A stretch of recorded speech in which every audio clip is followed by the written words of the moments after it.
Bonjour à tous.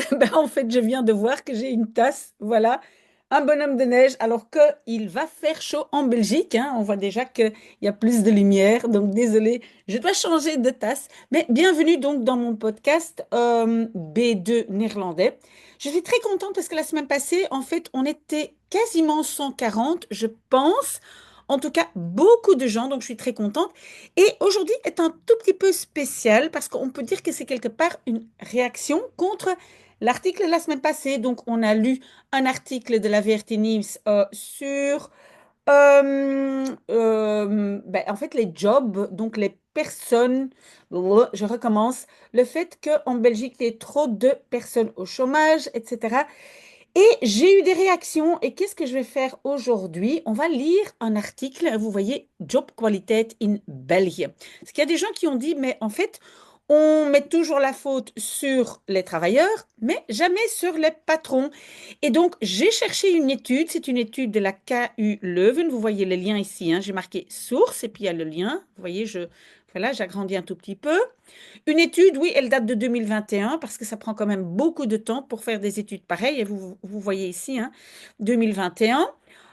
J'ai pris un morceau de cette étude pour voir un peu qu'est-ce qui se passe en Belgique au niveau qualité du travail, hein, parce que donc j'ai quand même eu la réaction que les jobs qu'on offre ne sont pas toujours peut-être pas chouettes, toutes les conditions de travail. Donc on va regarder un tout petit peu. C'est assez difficile, donc accrochez-vous. Comme d'habitude, voilà, j'ai mis ici donc le morceau. Attendez, voilà, je vais re-scroller un tout petit peu. Vous voyez, ça c'est le morceau. Il n'est pas très très long, mais il est quand même assez compliqué. Et puis, je mets du vocabulaire, pas énormément. J'ai 14, 15 mots. 15 mots à apprendre. Voilà. Et donc, si vous avez des suggestions, n'hésitez pas. Donc, c'est un peu difficile, mais on va y arriver. Courage, courage. Nous sommes nombreux et on va se soutenir, n'est-ce pas? OK. Donc, job qualiteit in België, qualité des jobs en Belgique. Donc, pour pouvoir répondre à ces questions, nous utilisons, hein, gebruik maken van, nous utilisons een invulling, on va dire une définition multidimensionnelle. Donc, ça veut dire une définition qui a plusieurs dimensions. Je pense qu'il y en a 6. Donc, pour déterminer si, donc, pour définir le mot travail précaire, hein, vous voyez, arbeid, c'est travail, travail précaire, hein. Donc, consiste en 6 dimensions pour lesquelles à chaque fois on a utilisé les indicateurs proxy. Mais bon, ça c'est pas important. Mais en fait, cette étude a été faite au niveau européen, hein, European Working Conditions Survey, donc des conditions de travail dans plusieurs pays européens. D'accord? C'est toujours intéressant de comparer ce qui se passe dans d'autres pays. Et donc, en fait, et ici, il y a donc déjà du vocabulaire assez intéressant. Ce sont les 6 éléments euh, dont on a tenu compte dans l'étude. Évidemment, ici, je ne mets pas l'étude dans sa globalité. Vous pouvez toujours regarder via le lien, hein. Donc, un élément qui détermine le travail précaire ou pas précaire, c'est la stabilité de l'emploi, hein. Te werkstelling, c'est la mise au travail, hein, l'emploi. Stabilité, la durabilité économique, ça veut dire donc, donc c'est pas seulement durable au niveau milieu, donc environnement, mais aussi social, hein. Est-ce que ce sont des jobs qui sont tenables, on va dire, à long terme?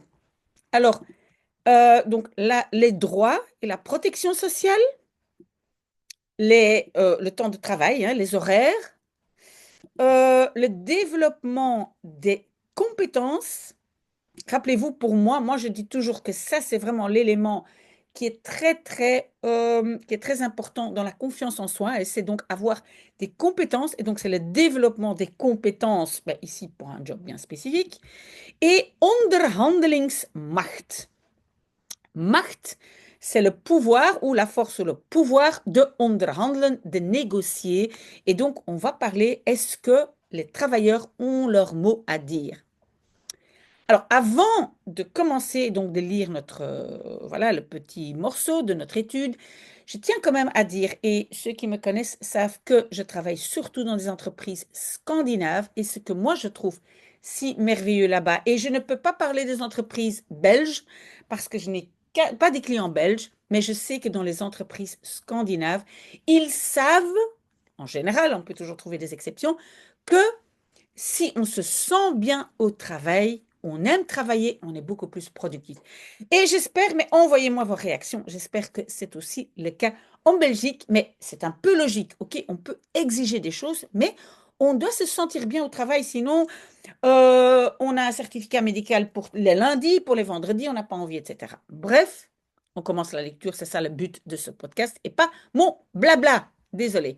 Donc, la somme de ces dimensions, l'aide tot. Et l'aide tot, on a déjà eu très très souvent hein, dans ce podcast, donc ça veut dire mener à ou résulter en quelque chose, donc à une échelle de qualité de l'emploi, pardon, qui, qui va de, hein, qui va de une qualité très favorable jusqu'à, et donc l'échelle, hein, donc le maximum c'est qualité très favorable, et donc de l'autre côté de l'échelle c'est le travail précaire.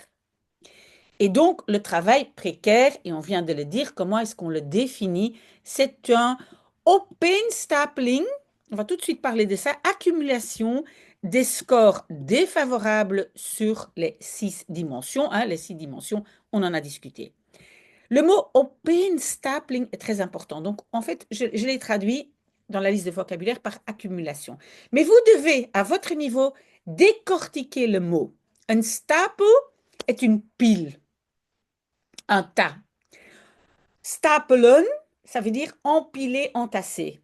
Et opeen, ça veut dire l'un sur l'autre. Donc, en fait, c'est plutôt un entassement qu'une accumulation. Mais je pense que dans ce contexte, en français, on va utiliser accumulation, mais à votre niveau, vous devez absolument décortiquer tous les mots. Donc, qu'est-ce qu'on a fait pour décider si un travail est précaire ou pas? On a simplement accumulé les scores négatifs. OK? Le travail précaire semble très ongelijk verdeeld, reparti de façon inégale, hein, donc inégalement reparti dans la société belge. Hein, donc, ce n'est pas un tout petit peu dans tous les jobs. Vous allez voir, hein, donc ici, c'est la conclusion. On lit la conclusion de l'étude. Hein. Donc, la concentration pardon, la plus élevée de précarité, nous la voyons auprès des jeunes travailleurs, donc ceux qui sont jeunes, ceux qui sont laag opgeleid. On a déjà vu ça, si vous me suivez depuis longtemps, on a déjà eu ça. Opleiding, c'est une formation. Laag opgeleid, ce sont ceux qui sont peu qualifiés. Hein? On a laag opgeleid, hoog opgeleid, d'accord? Donc ceux qui n'ont pas beaucoup, pas de formation. Hein? Et vous le savez, dans ma chaîne YouTube, j'essaie d'encourager tout le monde à avoir un diplôme, le plus de diplômes ou de formation possible. Et donc, les travailleurs dans, ça c'est un peu difficile, dienstverlenende en uitvoerende industriële beroepen. Oui, j'aurais dû mettre ça ici aussi en gras. Donc, c'est quoi? Donc, beroepen, ce sont des métiers industriels. Hein? Et je vais donc vite mettre ça aussi en gras. Dienstverlenend, ça veut dire donc des métiers dans l'industrie qui donnent un service et qui exécute, uitvoerende. Hein? Donc, ça veut dire, par exemple, je ne sais pas, réparateur d'ascenseurs. Uitvoerend, ça veut dire ceux qui exécutent, qui travaillent donc dans l'industrie et qui fabriquent des choses, fabriquent des voitures, etc. Aussi dans le transport, hein, les métiers du transport, construction et le secteur des services. Moi, par exemple, je pense à des métiers comme des soins aux personnes, hein, donc tous ceux qui s'occupent des vieilles personnes, etc. Voilà, donc c'est de ceux-là qu'on parle. Verder, en plus de ça, il y a donc un lien duidelijk clair entre le travail précaire d'un côté, hein, enerzijds, on a enerzijds, anderzijds, et des caractéristiques de l'emploi liées à l'exécution des tâches. Donc, il y a un lien clair entre c'est précaire et c'est l'exécution des tâches. OK. En d'autres mots, et ça c'est donc important, vous pouvez, si vous voulez, noter cette petite expression met andere woorden, hein, en d'autres mots. Les travailleurs précaires worden, ici construction passive, sont aussi plus souvent blootgesteld aan. C'est un mot important, donc exposé à. Mais bloot, en néerlandais, ça veut dire nu. Hein, sont en fait mis à nu, blootgesteld. Donc sont exposés à des caractéristiques du travail qui sont intrinsèquement désavantageux. Donc je pense que ce sont des éléments du travail qui sont par définition dangereux. Par exemple, je pense à quelqu'un qui doit installer un balcon à 12 mètres de haut. Donc, voilà, de toute façon, c'est un travail dangereux. Et donc, on donne des exemples, c'est très important pour comprendre de quoi on parle. Donc, ce sont des risques physiques, un manque de compétences et discrétion dans leur job. Là, je ne sais pas très bien de quoi on parle, mais aussi donc un environnement de travail social négatif. Ça, ce sont les éléments qui déterminent le plus le travail précaire. Et pour moi, le plus important, voilà, c'est le manque de compétences. Parce que les risques physiques, on peut toujours trouver des solutions, des ceintures de sécurité, etc. Voilà, ça, c'est plus facile de faire une législation. Mais le manque de compétences, donc vraiment, mais on va voir plus loin quelle serait la solution. OK? Oui, je sais, c'est difficile, hein. C'est difficile ce morceau, mais on va y arriver. Donc, la concentration observée de travail précaire auprès des groupes sociaux vulnérables, hein, vulnérable, c'est kwetsbaar. Kwetsen, c'est blessé. Kwetsbaar, c'est un peu comme blessable, mais en français, on va dire vulnérable, est une bevinding. C'est un peu comme une trouvaille, mais on va dire un résultat important qui implique un message clair vers het beleid. Het beleid, c'est ceux qui organisent notre société. Donc, en fait, ici, je vais le traduire par les politiques. Hein. Donc, c'est ceux qui doivent prendre des décisions. D'accord? Het beleid, les politiques. Ce sont ces groupes-là pour lesquels on, et attention ici, parce que ça ici, c'est une petite P2. Donc ça ici, le bleu, on enlève pour l'instant. Donc, men, on, zou moeten nagaan, devrait vérifier ce qui peut être un impact possible. Et la petite P2, hein, bij het nemen van arbeidsmarktmaatregelen, donc, lors de la prise de mesures de travail, hein, pour le marché du travail, donc ces groupes-là devraient être prioritaires. Quels groupes? Ce sont les groupes qui sont socialement vulnérables. OK? Oui, c'est un peu compliqué, mais ne vous inquiétez pas. On va s'en sortir et on va extraire le vocabulaire important. Omwille van, ça c'est important parce que ce n'est pas vraiment à cause de ou grâce à, c'est plus neutre, c'est en raison de. Omwille van, en raison de leur position vulnérable. Donc, ces groupes, belanden, atterrissent déjà trop souvent dans des jobs qui,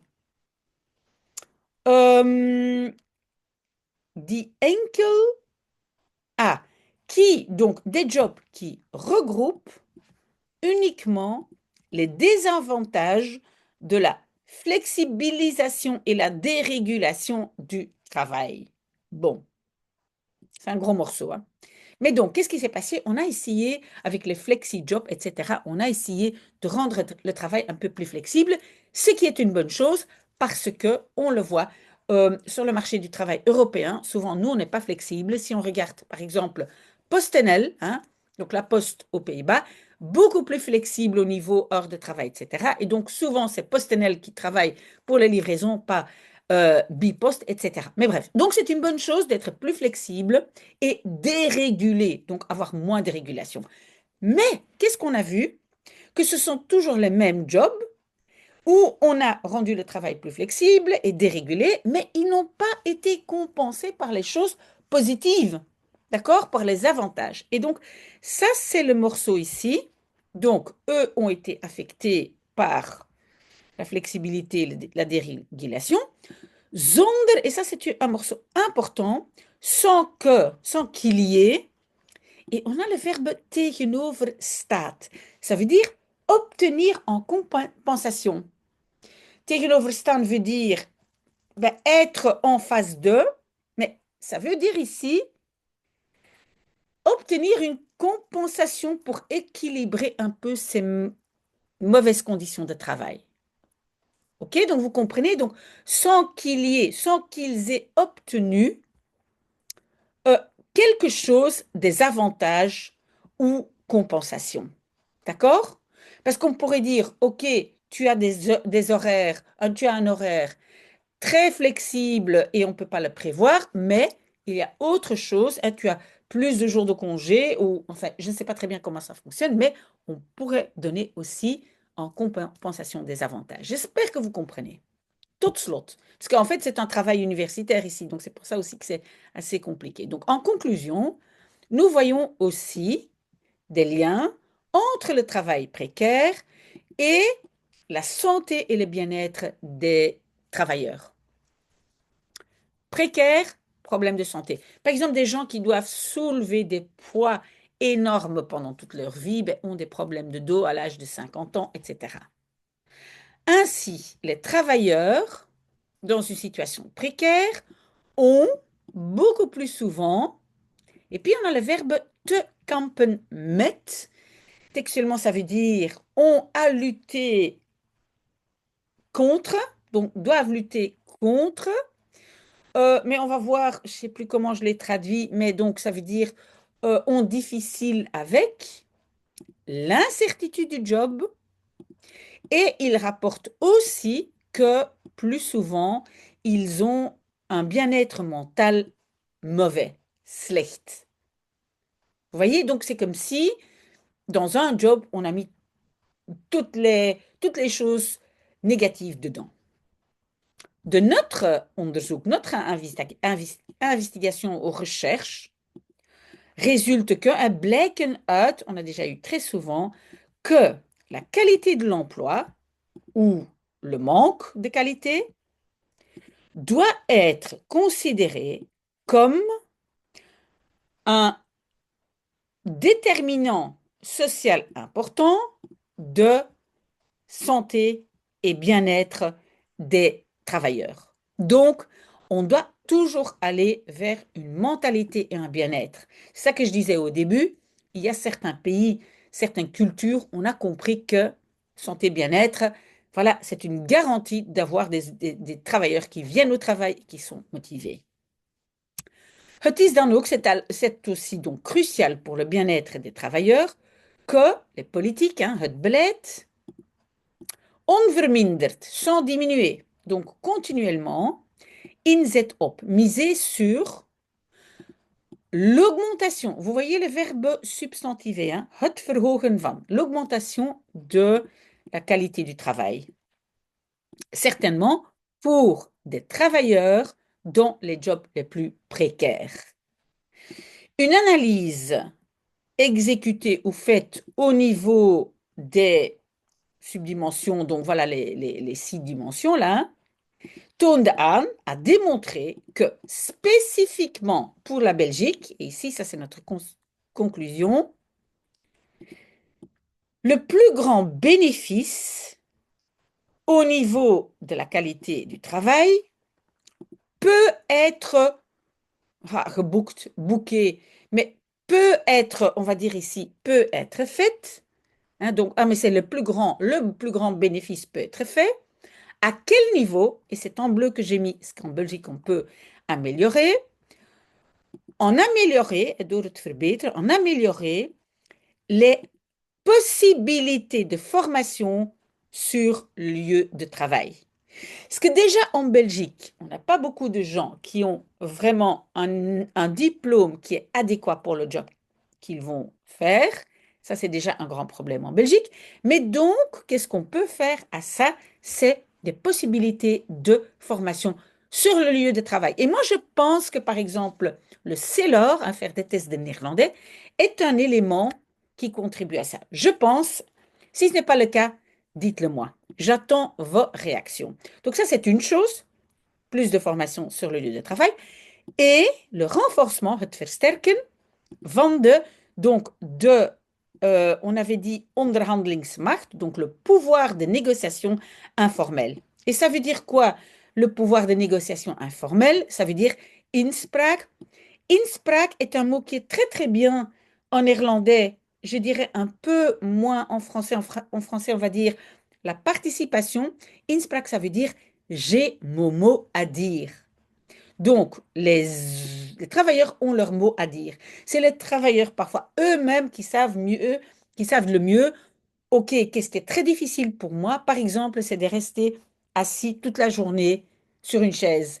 Est-ce qu'on peut avoir des tables qui changent de hauteur et que donc de temps en temps, je peux me mettre debout pour travailler? Moi, je vois ça très souvent dans les entreprises scandinaves. Je donne simplement un exemple. Voilà, désolé d'avoir fait beaucoup de blabla, mais c'est un peu difficile. Qu'est-ce que j'ai mis comme mot? Leiden tot, conduire à provoquer. La qualité favorable.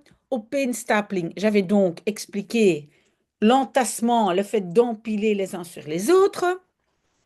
Ongelijk verdeeld, donc reparti de façon inégale, oui. Laag opgeleiden, opleiding, qualification, donc les peu qualifiés. Dienstverlenende en uitvoerende, c'était qui donne des services et qui exécute ces jobs-là. Blootgesteld, j'avais dit donc mis à nu, donc exposé. Alors on a donc de vaardigheid, la compétence, au pluriel, attention, vaardigheden. Les compétences, ça c'est mon cheval de bataille, avoir des compétences. Des groupes sociaux vulnérables. Les politiques, beleid peut aussi être autre chose, peut aussi être organisation. Ici, dans l'article, c'était donc ceux qui nous gouvernent, les politiques. Omwille van, en raison de. Tegenoverstaan, obtenir en échange. Rappelez-vous, on peut avoir un travail précaire, mais il faut avoir une compensation. Hebben te kampen met. Donc, avoir à lutter contre, mais moi, j'ai dit qu'en français, c'est souffrir de. À voir ce que vous en pensez. Inzetten op, miser sur. En de inspraak, c'est donc ce que je disais, avoir son mot à dire. En français, peut-être l'implication dans le processus de décision et la participation. Voilà, j'espère que ça a été. Je vous promets, la semaine prochaine, ça sera un peu plus light parce que là, si vous avez tenu le coup jusqu'ici, vous êtes simplement formidable et je vous adore. Très, très bon dimanche.